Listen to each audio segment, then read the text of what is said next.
সুরে টান দিল, আর এই পঞ্চম সুরের ধ্বনি একে একে সকল গোপীর কর্ণমূলে পৌঁছে গেল, কাউকে বাদ রাখলো না।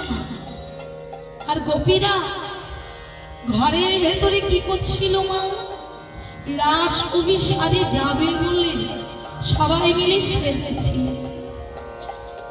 সবাই মিলে সেজেছিল। কিভাবে সেজেছে মা? কেউ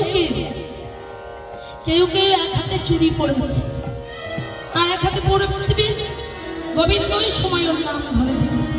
থাক, করতে হবে না, একজনই তো দেখবে, এক হাতেই থাক।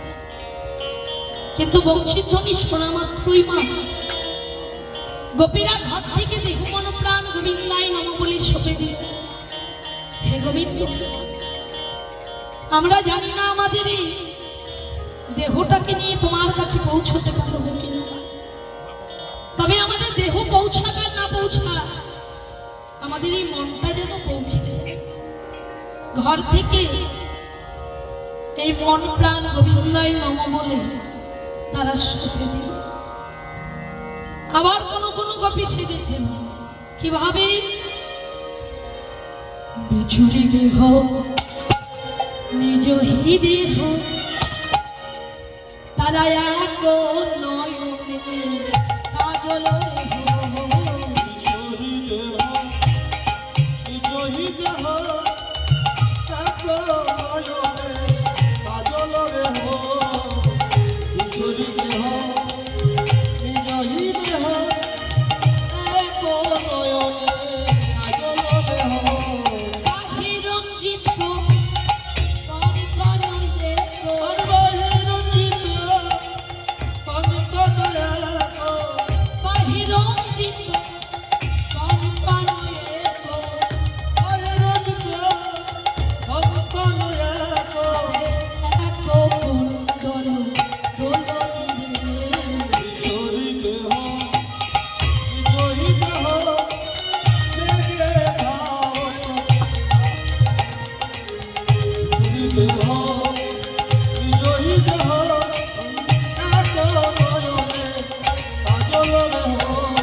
কেউ কেউ আবার এক নয়নে কাজল দিয়েছে, আর এক নয়নে দেবে, ঠিক বাঁশিটা ওই সময় বেজেছে, আর নয়নে দিল না, এক নয়নে দিয়ে ছুটে চলেছে।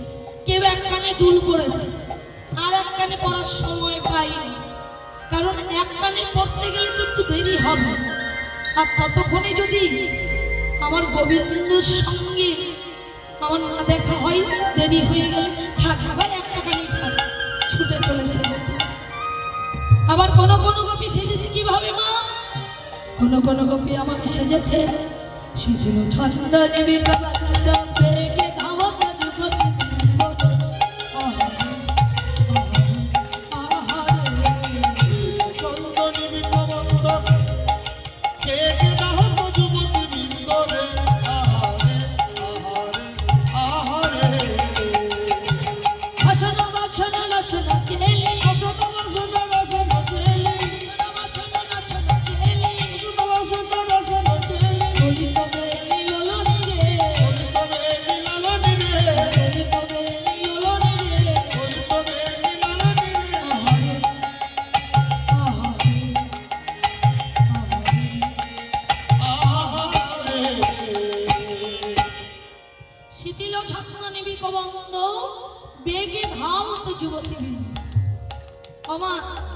গোপীরা আমার রাস অভিসারে যাবে, তোমার সবাই গোপী ড্রেস পরেছে, মানে ঘাগরা পরেছে।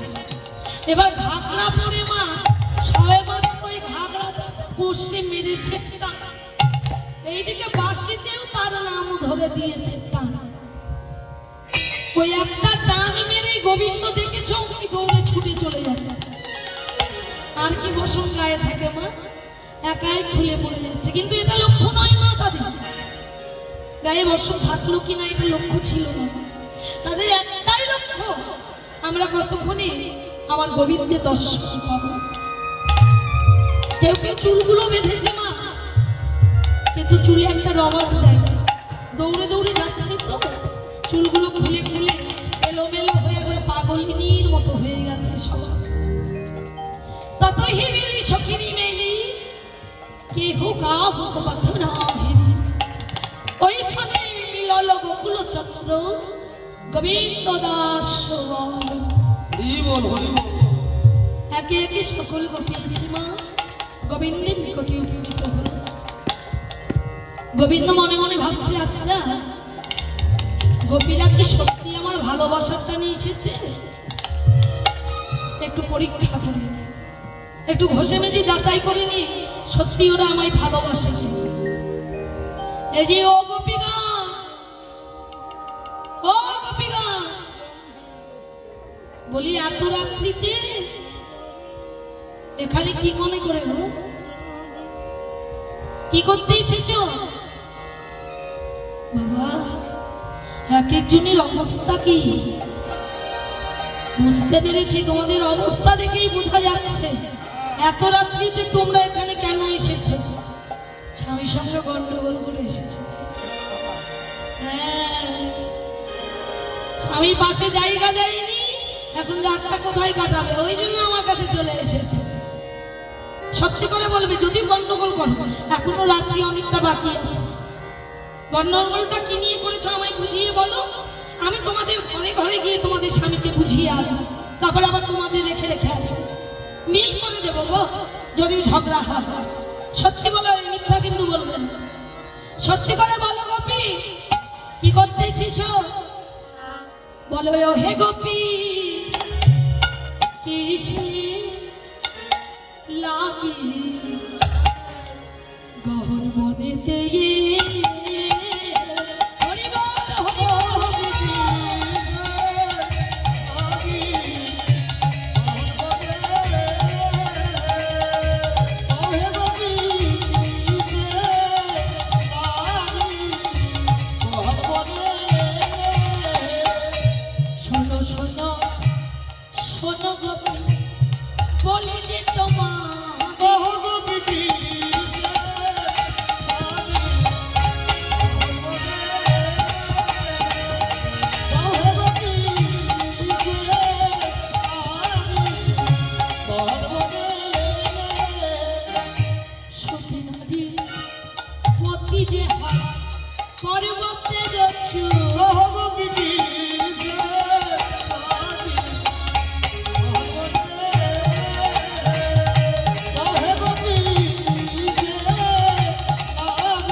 গোপীরা বলছে যে দেখো এতক্ষণ স্বামীর সঙ্গে ঝগড়া হয়নি, কিন্তু এখন তোমার সঙ্গে করবো। বলে কেন গেল? এই যে তুমি আমাদের অপমান করছো, আমরা কি এমনি নিয়ে এসেছি? আমাদের বাঁশি বাজিয়ে ডেকে এনেছো, এখন এনে অপমান করছো? হ্যাঁ, আগে নিজে ধর্ম শেখো, তারপরে আমাদের শিখিও। তোমার ধর্মটা তো থাকে কোথায়? যখন পররমণীর ঘরে গিয়ে নদী চুরি করে বেড়ায়, পররমণীর বসত চুরি করে বেড়ায়, তখন মনে থাকে না এই ধর্মের কথাগুলো? হ্যাঁ, গোবিন্দ দেখছে বাবা একটা কথা গোপীদের বললে 10টা কথা শুনিয়ে দিচ্ছে, আরো বলা যাবে না। ও গোপীগণ, আমি তোমাদের একটু যাচাই করে নিলাম গো, তোমরা আমায় ভালোবাসো। চলো এবার সবাইকে নিয়ে আমি রাস সখীদের নিয়ে আগেই পৌঁছে গেছে মা। এবার গোবিন্দ 60,000 গোপী নিয়ে রাস মন্দিরে প্রবেশ করল। কিন্তু শাস্ত্রী বলল, বৃন্দাবনে রাসলীলা করে কোনে নাহি জানে রাধা কৃষ্ণ, নাহি জানে গোপীগণ। বৃন্দাবনে গোপীদের নিয়ে রাধা গোবিন্দই রাস করে মা, কিন্তু করলেও তারা জানে না যে রাসটা তারা কিভাবে করে। তাদের যেভাবে করানো হয় ঠিক সেভাবেই তারা করে। তাহলে রাসলীলাটি করান কি মা? আমাদের লীলার সহায়কারিণী যোগমায়া যোগেশ্বরী, যার অনেক নাম, দুর্গা, পার্বতী, উমা, শঙ্করী, গৌরী, দেবী, ভগবতী, অনেক নাম। তাকে নেবার জন্য অনেকক্ষণ আগে রথ পাঠানো হয়েছে, কিন্তু সে এখনো এসে পৌঁছায়নি। সে আসবে কি করে মা? পাগলা ভোলা না বায়না ধরলো, গৌরী আমিও তোমার সঙ্গে রাস মঞ্চে যাব। পার্বতী বলল, ভোলা না, সেখানে গোবিন্দ পুরুষ ছাড়া অন্য কোনো পুরুষের প্রবেশ করার অধিকার নেই, তাই আপনাকে আমি নিয়ে যেতে পারবো না, আপনি এই ঘরেই থাকবেন। এই বলে পার্বতী চলে গেল। ভোলানাথ মনে মনে ভাবছে, আমায় রেখে যাবে? হ্যাঁ, কিন্তু আমি যে আর যাবই, রাস দেখবই। ভোলানাথ কি করেছে মা, ওই পুরুষের যাওয়া নিষেধ বলে ভগবতীর একখানা শাড়ি ভালো করে পেঁচিয়ে নিয়ে একেবারে মুখ টুক জটা টটা ঢেকে একদম একেবারে গোপী সেজে ওই রাস মঞ্চে গিয়ে প্রবেশ করেছে। সেটা কিন্তু মা গৌরীও জানেন না, মানে পার্বতী ভগবতী মা যোগমায়া সেও জানতে পারলেন। এবার মা এসেছে, সবাই রাসের চাকা সাজিয়েছে। এবার সবাই সুন্দর করে রাধা গোবিন্দকে চাপিয়ে দিয়ে সবাই মিলে রাস মঞ্চে নৃত্য করছে। হরি বল হরি বল। ও মায়েরা, কয়েকজন মা দিয়ে উঠতে হবে মা, একটু রাস মঞ্চে গোল করে রাসে চাকা ঘোরাতে হবে।